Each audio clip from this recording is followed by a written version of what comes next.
अस्सलाम वालेकुम जी, सोहराब बरकत आपसे मुखातिब है। मेरा यूट्यूब चैनल देख रहे हैं। जाहिर है माली टब्बर की अगवाकारियों पर बातचीत करेंगे। अगर आप मुझसे पूछें वन वर्ड में डिसअपॉइंटेड, तो मैं कहूँगा यस, किसी हद तक डेफिनेटली डिसअपॉइंटेड। मुझे ये समझ नहीं आ रही, मैयत घर में पड़ी हुई है, मैयत वाले रो रहे हैं, चीख रहे हैं, पुकार रहे हैं, बिजली चली गई है, होप बियर इट आउट। मैयत पड़ी हुई है घर में, रोना पिटना शुरू हुआ, लेकिन इस मैयत को दफन करने को कोई तैयार नहीं है, कोई हाथ डालने को तैयार नहीं है।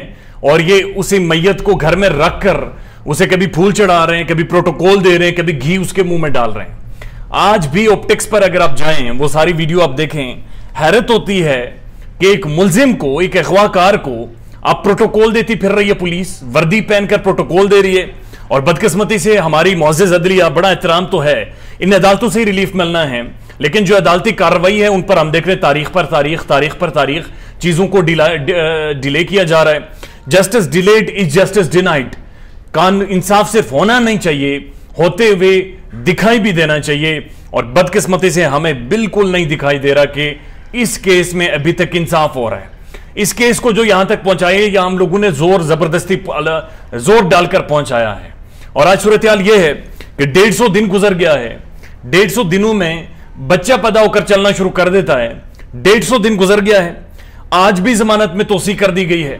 वो दंदनाते फिर रहे हैं दोनों तीनों भाई, और जो इनके 34 मुलजिमा, इनकी वालदा इंटरव्यूज दे रही हैं, इदारों का, लोगों का तमस्खुर उड़ा रही हैं। अदाकारा जो सोशल मीडिया सेल चला रही है इनका, वो बार बार धमकियां लगा रही हैं, लोगों की इज्जतें उछाल रही हैं, और ये सारे वहां पर सोए हुए और उसे प्रोटोकॉल दे रहे हैं। I mean it come down of my philosophies कि क्या चीज है। मैं क्या आपके सामने आज की प्रोसीडिंग्स रखूं, हैरान कुन है। जमानत में तोसी कर दी गई है, तहरीरी हुक्मनामा अभी तक नहीं आया कि जो तफ्तीशी ऑफिसर की जानिब से एमएलओ की दरखास्त की गई थी, मेडिको लीगल ऑफिसर की जानिब से कि मेडिकल एग्जामिनेशन करवाई जाए, वो मुस्तरद कर दी गई है। डिटेल जजमेंट नहीं आई कि किन ग्राउंड्स के ऊपर मुस्तरद कर दी गई है। माइनर बच्ची डिक्लेयर हो चुकी है, तो पुलिस चलान जमा करवाना था आज उन्होंने, और वो चलान जमा करवाती और बताती कि कौन कौन से दफात लगने हैं। पुलिस ने यह कहा कि जी हमने एमएलओ की दरखास्त की थी, लिहाजा वो मुस्तरद हो गई है, तो हम चलान के लिए मजीद 6-7 दिन दें। 5 दिन पुलिस को मजीद दे दिए गए हैं, और 5 दिनों बाद वो चलान जमा करवाएगी।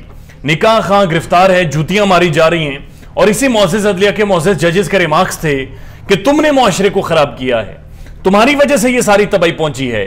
तो आज कम से कम हम बसद एहतराम अपनी अदलिया से ये सवाल तो पूछ सकते हैं कि सर, आपने हमें कहा था कि इन्होंने मुआशरे को खराब किया है, आपने निकाह खां को और गवाह को बंद करके रखा है। ये कौन सा कानून है कि आपने निकाह खां और सबको बंद करके रखा, और जो निकाह करने वाला है वो दंदनाता फिर रहा है। रियासत की जो मशीनरी है, पुलिस है, वो क्यों इनको प्रोटोकॉल और सिक्योरिटी दे रही है? ये लोग कौन है? मेरी समझ से ये चीज बाहर है। आप अंदाजा लगाइए, हैरत होती है बाज़ औक़ात इन सारी चीजों को देखकर।